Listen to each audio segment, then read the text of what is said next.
उज्जैन ही नहीं, पूरा देश आज हर हर महादेव के उद्घोष से गूंज रहा है। आज प्रधानमंत्री नरेंद्र मोदी ने महाकालेश्वर मंदिर के नए भव्य और दिव्य स्वरूप को विश्व को समर्पित किया और पूरी दुनिया में हिंदू धर्म के मानने वालों के लिए आज बहुत बड़ा दिन है। आज शिव भक्तों को महादेव का महाकाल लोक मिल गया है और करीब 900 साल बाद महाकाल लोक के तौर पर महाकालेश्वर मंदिर परिसर अपने गौरवमय ऐतिहासिक स्वरूप के करीब पहुंचा है। प्रधानमंत्री नरेंद्र मोदी शिव भक्त हैं और हमने कई मौकों पर देखा है कि वो ज्योतिर्लिंगों के दर्शन करते रहे और हिंदू धर्म का पालन करते हुए वो शिव आराधना में लीन नजर आए। ये एक दिव्य संयोग है कि काशी विश्वनाथ मंदिर के भव्य कॉरिडोर को प्रधानमंत्री नरेंद्र मोदी ने ही देश को समर्पित किया था और आज एक बार फिर महाकाल लोक का लोकार्पण भी प्रधानमंत्री नरेंद्र मोदी ने ही किया है। प्रधानमंत्री नरेंद्र मोदी ने कलावा यानी कि रक्षा सूत्र से बने शिवलिंग से पर्दा हटाकर महाकाल लोक का लोकार्पण किया और रक्षा सूत्र से बना यह शिवलिंग करीब 15 फीट ऊंचा है और इसकी विशालता महाकाल लोक की दिव्यता की झलक है।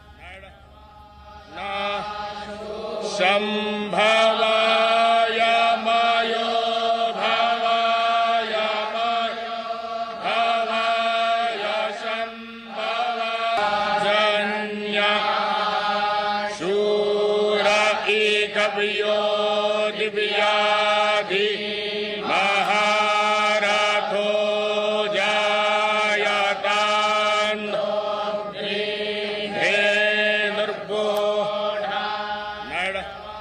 यानी शिव भक्तों को महाकाल लोक समर्पित करने से पहले प्रधानमंत्री नरेंद्र मोदी ने महाकाल के दर्शन भी किए और दर्शन के लिए आते वक्त पीएम मोदी ने सफेद रंग की धोती पहनी हुई थी और ये महाकाल के दर्शन की प्रथा है कि शिव भक्त दर्शन के दौरान धोती ही पहनते हैं।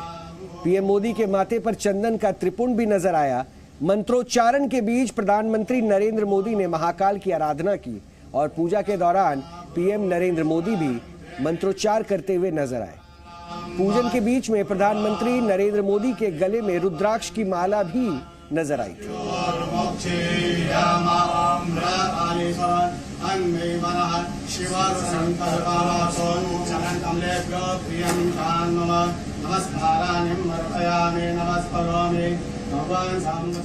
प्रधानमंत्री नरेंद्र मोदी ने शिव पूजन के दौरान गले में पहनी रुद्राक्ष की माला से मंत्र जाप भी किया और शिव पूजा के दौरान आपने देखा होगा कि शिवलिंग पर जलाभिषेक किया जाता है, लेकिन महाकालेश्वर की पूजा के दौरान जलाभिषेक नहीं किया गया। यहाँ आपको ये भी हम आपको बताना चाहते हैं कि महाकाल का जलाभिषेक पूजन के दौरान नहीं होता है और महाकाल की आरती भी शमशान की भस्म से होती है और भस्म आरती सुबह ब्रह्म मुहूर्त में होती है। चूंकि प्रधानमंत्री नरेंद्र मोदी शाम को पहुंचे थे, इसलिए केवल अन्य विधि विधान से पूजा की गई। प्रधानमंत्री नरेंद्र मोदी ने रुद्राक्ष की माला से मंत्र जाप करने के बाद कुछ मिनट तक ध्यान भी लगाया और हाथों से ध्यान का मुद्रा बनाकर, यानी वो मुद्रा उन्होंने हाथों से तैयार किया। उसके बाद प्रधानमंत्री नरेंद्र मोदी ने शांत मन से कुछ देर तक ज्योतिर्लिंग के सामने ध्यान लगाया। महाकाल की पूजा आराधना में करीब 30 मिनट तक बिताने के बाद वो गर्भगृह से बाहर आ गए और इसके बाद नंदी जी के बगल में बैठकर वो कुछ देर महाकाल के सामने हाथ जोड़कर बैठे रहे। यहाँ भी वो मंत्रोच्चार करते नजर आए। हम आपको प्रधानमंत्री नरेंद्र मोदी की शिव भक्ति की अब झलक दिखाते हैं। मुक्तिदाता है शिव, मोक्षदाता है शिव, नाथों के नाथ हैं भगवान भोलेनाथ और कालों के काल हैं भगवान महाकाल। और भगवान महाकाल के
भगवान महाकाल एकमात्र ऐसे ज्योतिर्लिंग है जो दक्षिण मुखी है।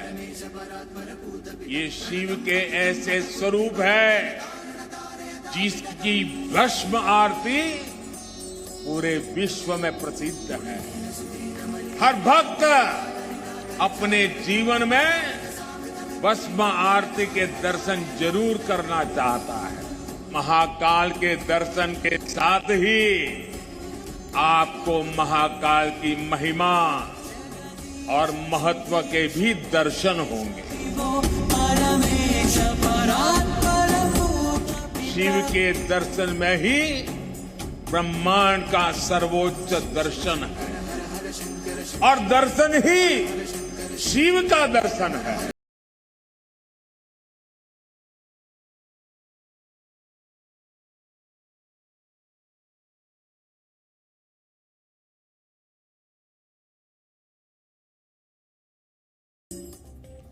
प्रधानमंत्री नरेंद्र मोदी के भाग्य में महादेव के 3 मंदिर परिसरों का जीर्णोद्धार लिखा था और प्रधानमंत्री नरेंद्र मोदी के कार्यकाल में 3 ज्योतिर्लिंगों केदारनाथ, काशी विश्वनाथ और महाकालेश्वर के परिसर का जीर्णोद्धार हो चुका है।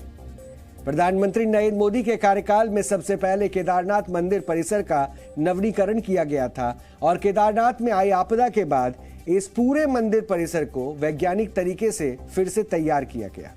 इसके बाद प्रधानमंत्री नरेंद्र मोदी ने काशी विश्वनाथ कॉरिडोर का लोकार्पण किया और हिंदू धर्म में काशी विश्वनाथ ही बहुत ज्यादा मान्यता प्राप्त है और प्राचीन मंदिरों में भी शुमार इस ज्योतिर्लिंग के आसपास का पूरा इलाका जो है उसे नए सिरे से बनाया गया और आज काशी विश्वनाथ मंदिर की भव्यता अब इसमें काफी खास दिखती है। और आज प्रधानमंत्री नरेंद्र मोदी ने ही उज्जैन में महाकाल लोक का भी लोकार्पण किया है।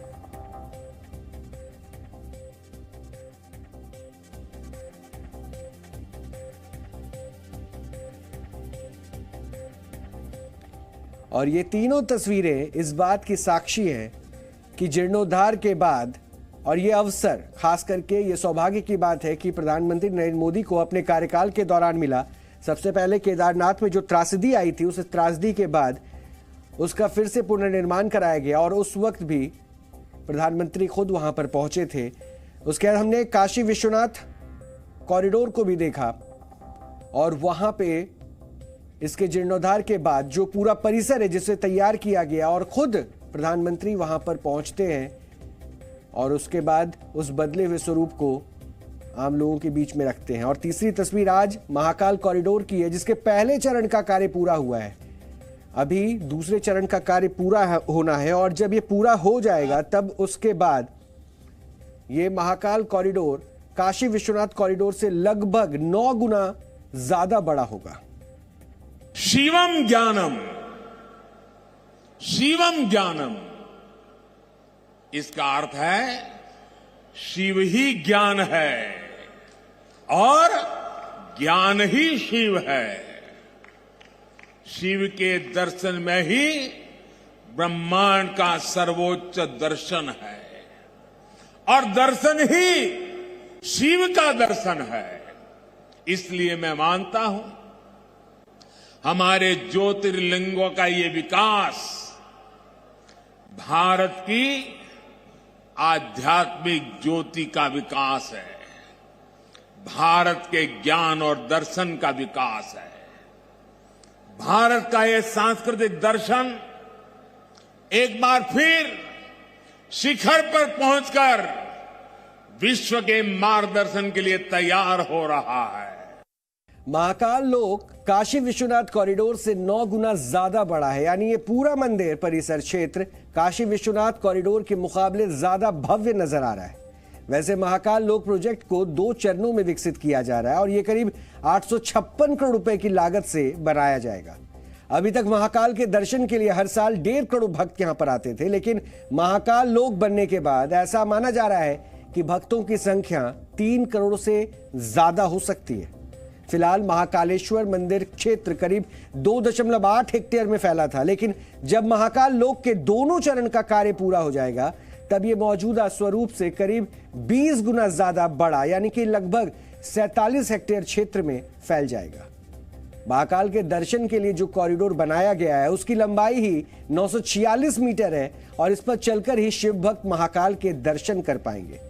महाकालेश्वर मंदिर परिसर रुद्र सागर झील के किनारे बना हुआ है और इस परिसर के 2 द्वार हैं जिन्हें नंदी द्वार और पिनाक द्वार कहते हैं।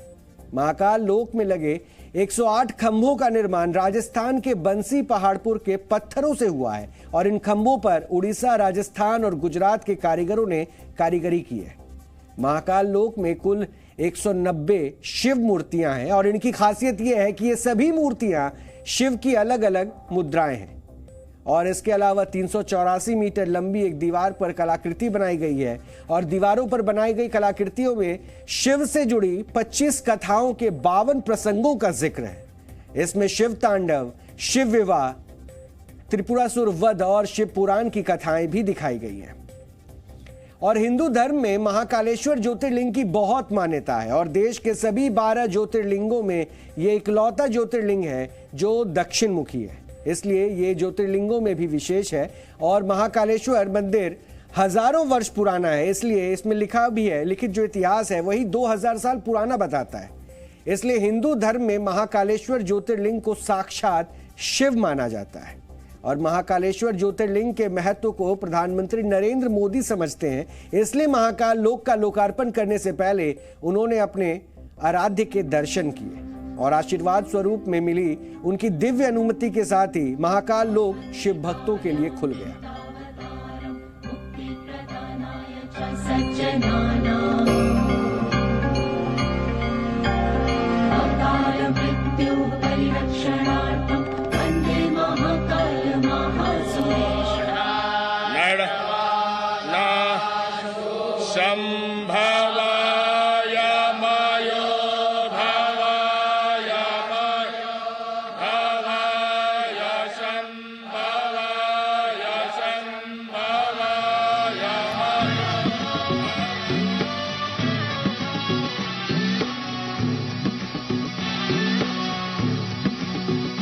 क्षिप्रा के तट पे अवंतिका उज्जैनी नगरी, महादेव के मानन में है मगन सगरी। माहर सिद्धि पीठ कालिका विराजे शिव शिव जापे। महाकाल की नगरी उज्जैन के बारे में हमारे यहाँ कहा गया है, प्रलयो न बाधते, प्रलयो न बाधते तत्र महाकालपुरी, अर्थात महाकाल की नगरी प्रलय के प्रहार से भी मुक्त है।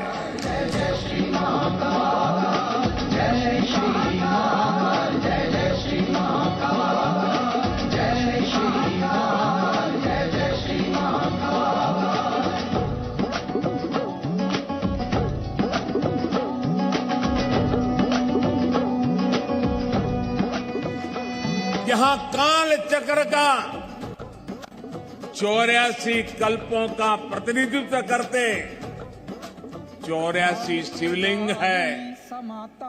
यहाँ 4 महावीर है, 6 विनायक है, 8 भैरव है, 8 मातृकाएं हैं, 9 ग्रह है, 10 विष्णु है, 11 रुद्र है, 12 आदित्य है, 24 देवियां है और 88 तीर्थ है। और इन सबके केंद्र में राजाधिराज कालाधिराज महाकाल विराजमान है। महाकाल की शरण में विश्व में भी स्पंदन होता है।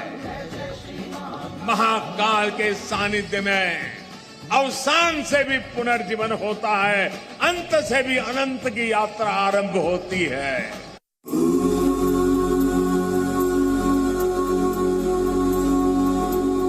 महाकाल लोक में ये परंपरा उतने ही प्रभावी ढंग से कला और शिल्प के द्वारा उकेरी गई है।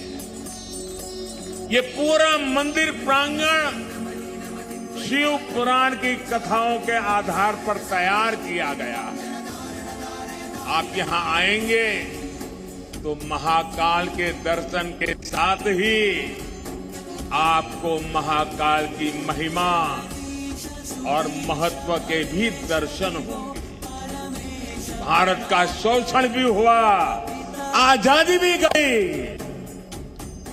इल्तुतमिश जैसे आक्रमणकारियों ने उज्जैन की ऊर्जा को भी नष्ट करने के प्रयास किए,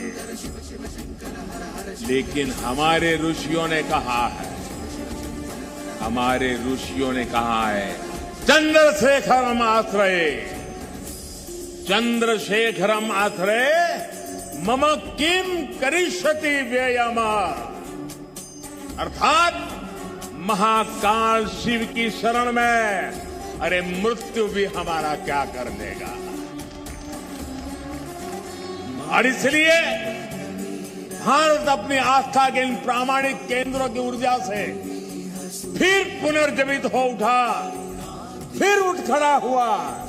भारत ने फिर महाकाल के आशीष से काल के कपाल पर कालातीत अस्तित्व का शिलालेख लिख दिया।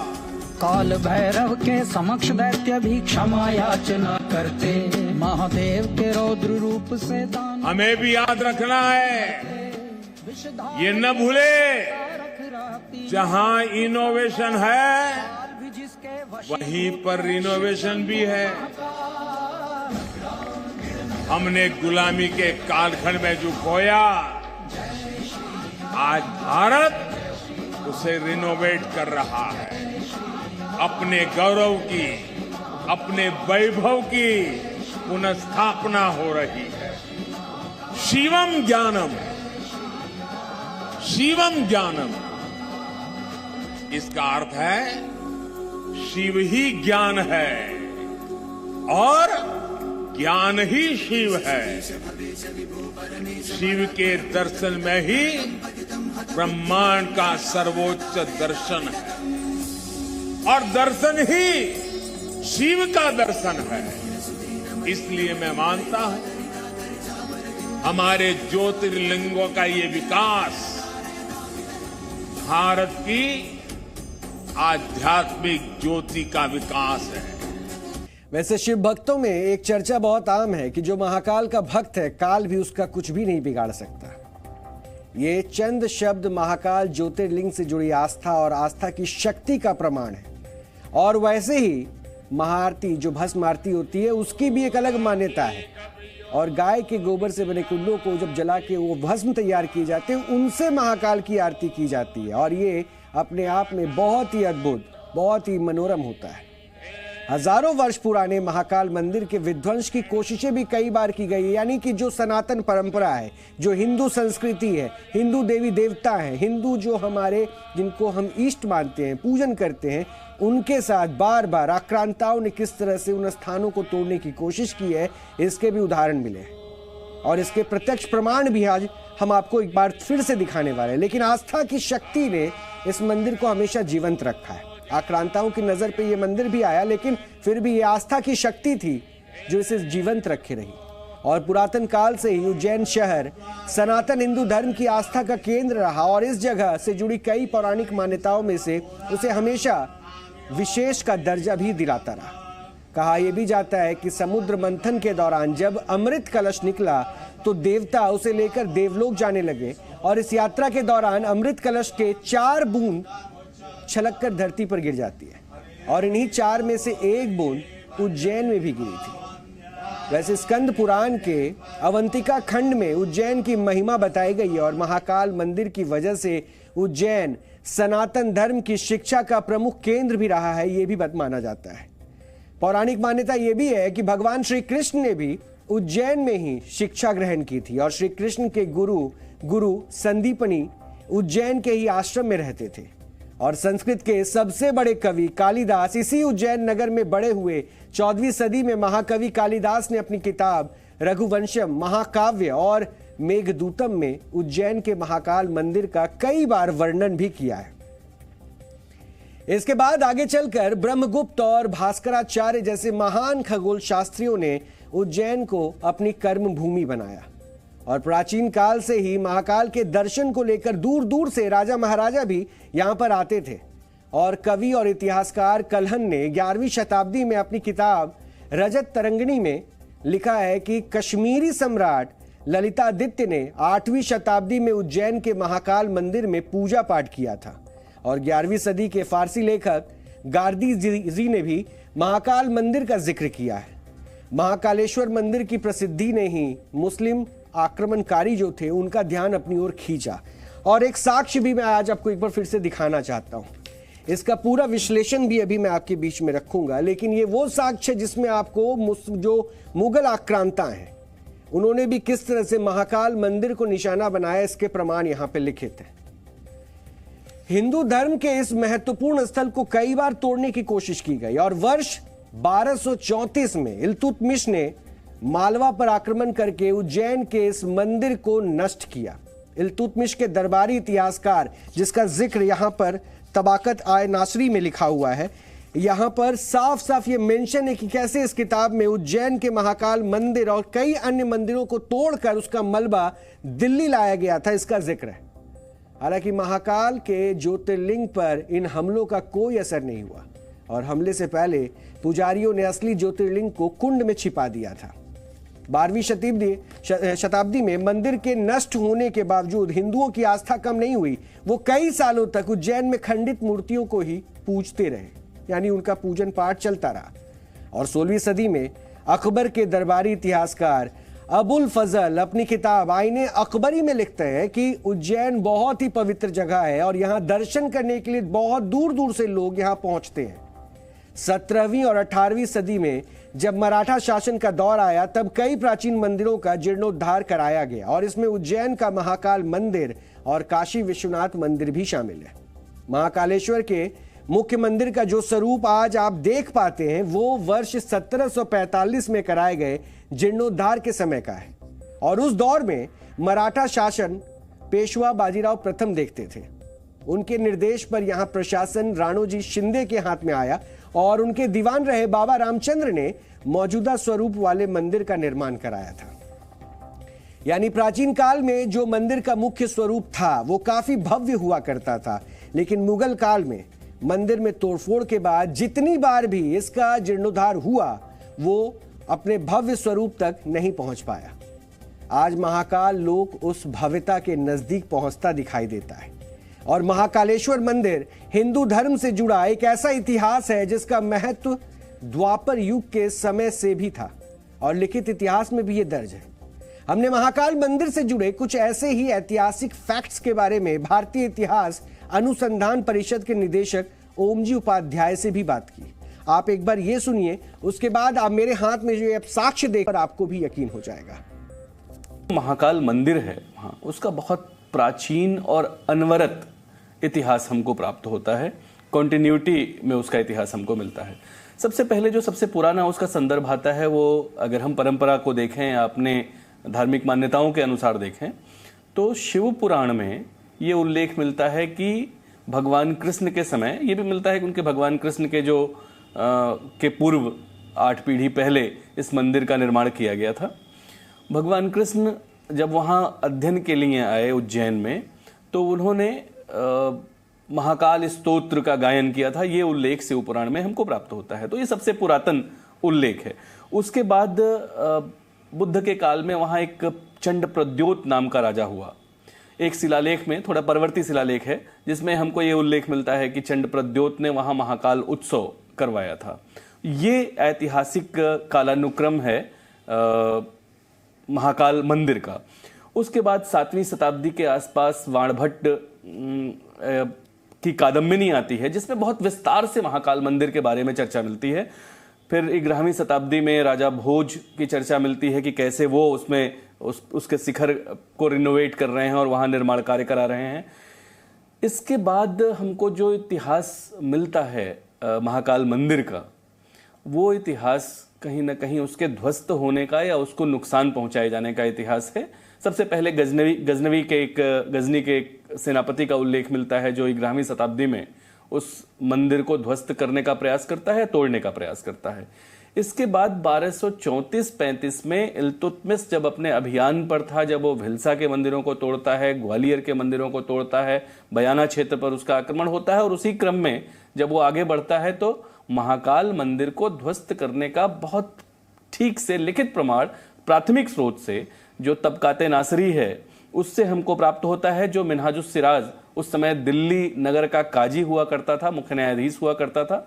उसने 1260 तक का, मोहम्मद गोरी से लेके 1260 तक का इतिहास लिखा है, जिसमें बहुत स्पष्ट तरीके से वो लिखता है 1234-35 के इस अभियान को इल्तुतमिश के, कि इल्तुतमिश कैसे उस मंदिर को ध्वस्त कर रहा है और वहां से कुछ मूर्ति विग्रहों को, खंडित मूर्ति विग्रहों को और विक्रमाजीत की मूर्ति को वहां से लेकर आता है और कुव्वतुल इस्लाम मस्जिद जो यहाँ बन रहा होता है उसके सीढ़ियों में उनको कैसे वो प्लांट करता है, कैसे लगाता है। इसका बहुत विस्तृत वर्णन तबकाते नासिरी में हमको मिलता है।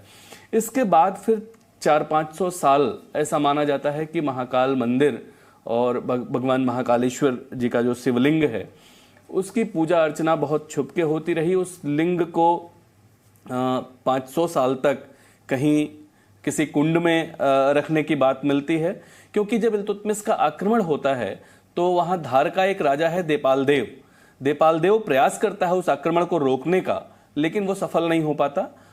जब इल्तुतमिश उसको तोड़ता है उसके बाद ये विवरण हमको मिलता है कि देपाल देव उसका पुनर्निर्माण करता है, लेकिन उसके बाद अगली 4-5 शताब्दियां उस क्षेत्र पर मुस्लिम आक्रांताओं का शासन है। इसलिए महाकालेश्वर की पूजा अर्चना थोड़ी, या उस मंदिर का जो वैभव है वो थोड़े निचले स्तर पर चला जाता है। बाद में 18वीं शताब्दी में 1728 के आसपास जब मराठाओं का शासन होता है, पेशवा हैं बाजीराव प्रथम, वो अपने प्रशासक के रूप में प्रशासन के लिए उस पूरे मालवा क्षेत्र का वो दायित्व देते हैं राणोजी शिंदे को। राणोजी शिंदे और राणेजी शिंदे के दीवान हैं एक बाबा रामचंद्र उस मंदिर का पुनर्निर्माण कराते हैं, बहुत भव्य पुनर्निर्माण, जो मोटा मोटी 18वीं शताब्दी के 4-5वें दशक में 1730-40-50 के आसपास उसका 1730-40-50 के आसपास उसका निर्माण हो रहा है, मंदिर का पुनर्निर्माण हो रहा है। 500 साल तक वहां भग्नावशेषों की पूजा होती रही पूरे मुस्लिम इस्लामिक शासन के दौरान। कुंड में रखा गया ऐसा विवरण हमको कई जगह से प्राप्त होता है। ये मंदिर का पूरा एक कालानुक्रमिक इतिहास या क्रोनोलॉजिकल आर्डर में ये मंदिर का इतिहास हमको मिलता है। जितना मेरा अध्ययन और ज्ञान है उसके हिसाब से यही है कि उन कंटेम्प्रेरी सोर्सेज में, या दोनों ही तरह के सोर्सेज में, जो रीजनल सोर्सेज हैं, कि उसने मंदिर ध्वस्त किया, वहाँ से कुछ मूर्ति विग्रहों को, मूल जो महाकालेश्वर का ज्योतिर्लिंग था ऐसा माना जाता है, ऐसा विवरण हमको मिलता है कुछ सोर्सेज में, कि उसको वहाँ के पुजारियों ने एक कुंड में छुपा दिया था। उसको नहीं तोड़ पाया या नहीं लूट कर ला पाया, लेकिन बाकी बहुत सारे और मूर्ति विग्रहों को उसने खंडित किया, तोड़ा और कुव्वतुल इस्लाम में लाकर, या वहीं कहीं मलबे के रूप में कुछ को यहाँ कुव्वतुल इस्लाम चूंकि उस समय निर्माणाधीन था तो उसकी सीढ़ियों में उसको जड़वाएंगे, लगाएंगे, ऐसा सोचकर वो लाया था। लेकिन बहुत स्पष्ट तरीके से मूर्तिशः या मूर्तिवार विवरण उस समय के किसी कंटेम्प्रेरी सोर्स में हो जो हम उसको इक्वेट कर सकें और समझ सकें, ऐसा मेरे अभी समझ में नहीं आ सका है। इसलिए मैं इस पर बहुत स्पष्ट तरीके से कुछ कह पाने की स्थिति में नहीं हूँ। और इसी तबक़त नासरी का ये हिस्सा जो अभी हमने आपको दिखाया, ये जो बातें कही गई, इसमें साफ साफ पता चल रहा है कि किस तरह से इल्तुतमिश ने महाकाल के मंदिर को भी तोड़ने की कोशिश की। और जिस इल्तुतमिश का जिक्र प्रधानमंत्री नरेंद्र मोदी ने भी किया, उसने हिंदू मंदिरों को बहुत नुकसान पहुंचाया और महाकाल मंदिर को भी उसने पूरी तरह से बर्बाद करने की कोशिश की थी।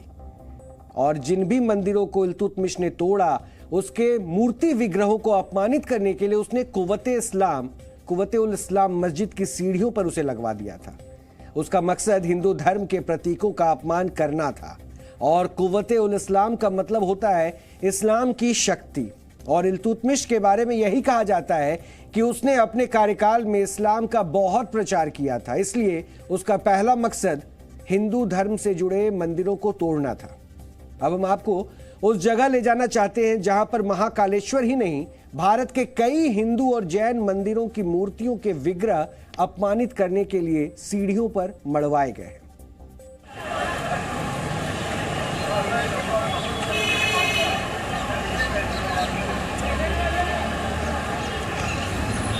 उज्जैन में महाकाल कॉरिडोर के बाद अब 987 साल बाद उज्जैन को उसका खोया हुआ सनातन वैभव फिर से वापस मिल गया है। लेकिन 987 साल पहले उज्जैन में आखिर क्या हुआ, ये चीज़ आपको बताने के लिए हम लोग इस समय कुतुब मीनार परिसर में मौजूद हैं। तो आइए आपको कुतुब मीनार परिसर के अंदर ले जाते हैं और बताते हैं कि आज से 987 साल पहले यानी साल 1234-1235 में उज्जैन में क्या हुआ।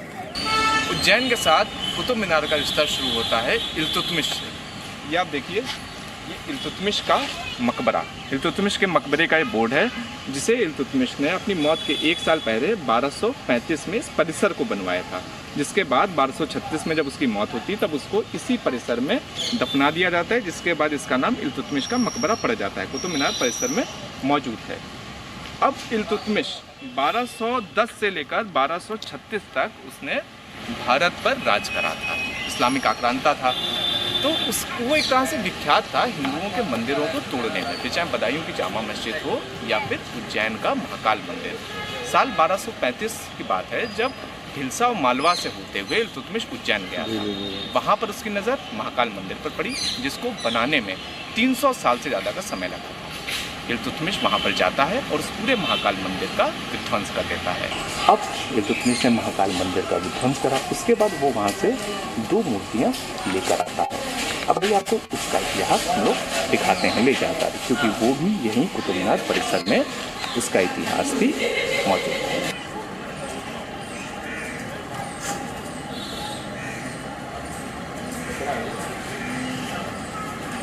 इल्तुतमिश का एक दरबारी इतिहासकार था मिन्हाज सिराज। उसने किताब लिखी थी तबकात नासिरी। इस तबकात नासिरी में मिन्हाज सिराज बताता है कि जब उज्जैन के महाकाल मंदिर को ध्वस्त कर देता है इल्तुतमिश, उसका मन उससे भी नहीं भरता है। उसके बाद वो महाकाल मंदिर से 2 मूर्तियों को चुरा कर लाता है दिल्ली। पहला महाकाल मंदिर में रखा एक शिवलिंग और दूसरा एक तांबे की मूर्ति। दिल्ली लाकर उसे जामा मस्जिद की पैकरियों पे यानी स्टेयर्स के ऊपर, सीढ़ियों के ऊपर रख देता है। जामा मस्जिद यानी कुव्वतुल इस्लाम मस्जिद, क्योंकि उस समय कुव्वतुल इस्लाम मस्जिद को ही जामा मस्जिद कहा जाता था। जामा मस्जिद यानी जो भी बहुत बड़ी मस्जिद होती है किसी भी जगह की, उसको जामा मस्जिद की उपाधि दी जाती है। अब कुव्वतुल इस्लाम मस्जिद में कुल 4 दरवाजे हैं। 2 दरवाजे उत्तरी ओर पे, 1 दरवाजा पूर्वी ओर पे और 1 दक्षिणी ओर पे। तो भाई सबसे पहले हम लोग जो उत्तरी ओर का दरवाज़ा है उसकी एक बार दिखाते हैं आपको तस्वीर। ये उत्तरी ओर का दरवाज़ा है। यहाँ की अगर आपको हम लोग पैकरियाँ दिखाएं तो वो तांबे की मूर्ति या वो शिवलिंग तो नहीं दिखता है, लेकिन यहाँ पर जब आप नीचे की तरफ देखेंगे तो आपको दिखेगा कि एक समय पर जो हिंदू मंदिर का एक जो गौरव था वो शिल्पकृति यहाँ पर निचले भाग में मौजूद है। ये आप देखिए कि ये सभी यहाँ पर हिंदू मंदिरों के ही चिन्ह थे, जिसे यहाँ पर स्थापित करा गया है नीचे। भारत का इतिहास इस बात का गवाह है कि इस्लामी शासनकाल में इस्लाम के प्रचार के नाम पर हिंदू मंदिरों को तोड़ा गया और मंदिर में मौजूद ज्योतिर्लिंगों को अपमानित करने की कोशिशें भी की गई। इतिहासकार सीताराम गोयल ने अपनी किताब Hindu temples what happened to them in 1800 यानी 1800 में मंदिरों के तोड़े जाने का जिक्र किया है। और सीताराम गोयल ने साक्ष्यों के साथ यह भी बताया है कि इन मंदिरों को तोड़कर वहीं पर मस्जिदें बनाई गई थी। सोमनाथ, काशी विश्वनाथ और महाकालेश्वर ही नहीं, देश में बहुत से मंदिरों को मुस्लिम आक्रमणकारियों ने तोड़ा, लेकिन हर बार आस्था ने इन मंदिरों का जीर्णोद्धार करवा दिया। गुजरात के सोमनाथ मंदिर को 17 बार लूटा और तोड़ा जा चुका है। इसकी शुरुआत सन 1026 में महमूद गजनवी ने की थी और आखिरी बार वर्ष 1702 में औरंगजेब ने सोमनाथ मंदिर को तोड़ने के आदेश भी दिए थे। सोमनाथ मंदिर का जीर्णोद्धार देश की आजादी के बाद हुआ और सरदार पटेल ने इसके पुनर्निर्माण के लिए अहम योगदान भी दिया था। इसी तरह काशी विश्वनाथ का भी कई बार उसे तोड़ा जा चुका है, इसकी जानकारी भी है, इसके प्रमाण भी है और इसके साक्ष्य हमने कई बार आपको दिखाए भी है और हर बार उसका जीर्णोद्धार होता रहा। 12वीं सदी में पहली बार मोहम्मद गौरी के आदेश पर इसे तोड़ा गया और वर्ष 1447 में महमूद शाह शर्की ने भी इसे पूरी तरह से तोड़ने की कोशिश की। इसके बाद वर्ष 1585 में राजा टोडरमल के आदेश पर इस मंदिर का जीर्णोद्धार करवाया गया और वर्ष 1669 में इसे औरंगजेब के आदेश पर तोड़कर यहां पर ज्ञानवापी मस्जिद बना दी गई और इसके बाद वर्ष 1777 में अहिल्याबाई होलकर ने ज्ञानवापी के पास में ही मंदिर निर्माण करवाया था। यानी कि श्री राम मंदिर को वर्ष 1528 में बाबर के आदेश पर तोड़ा गया था। इसके साक्ष्य भी आपके सामने रखे गए। उसके बाद यहां पर बाबरी मस्जिद बनाई गई थी और राम मंदिर को बाबर के आदेश पर मीर बाकी ने तोड़ा था। श्री कृष्ण जन्मभूमि मंदिर को भी वर्ष 1670 में औरंगजेब के आदेश पर ही तोड़ा गया था और इस मंदिर को तोड़कर यहीं पर शाही ईदगाह मस्जिद बना दी गई और इससे जुड़े साक्ष्य भी हमने डीएनए में आपके सामने रखा था और उसमें भी हमने विश्लेषण में बताया था कि उन साक्ष्यों को छिपाने की भी किस तरह से कोशिश की जा रही है। जम्मू कश्मीर का मार्तंड सूर्य मंदिर भी इस्लामी हमलावरों का शिकार बना था और इन मंदिरों को 8वीं शताब्दी में कारकोट राजवंश के शासक ललितादित्य मुक्तापिड़ ने बनवाया था, लेकिन 15वीं सदी में इस मंदिर को तुर्क शासक सिकंदर बुतशिकन ने तुड़वा दिया था और इस मंदिर का आज भी जीर्णोद्धार नहीं हो सका है। हालांकि इसको ऐतिहासिक मानते हुए इसका रख रखाव जो है वो भारतीय पुरातत्व विभाग करता है। हिंदू मंदिरों के ये वो चंद नाम है जिसका मुस्लिम आक्रमणकारियों ने बड़े पैमाने पर विध्वंस किया और ऐसे मंदिर में जहां श्रद्धालु विध्वंस के बाद भी जाते रहे हैं उनका जीर्णोद्धार समय समय पर होता रहा।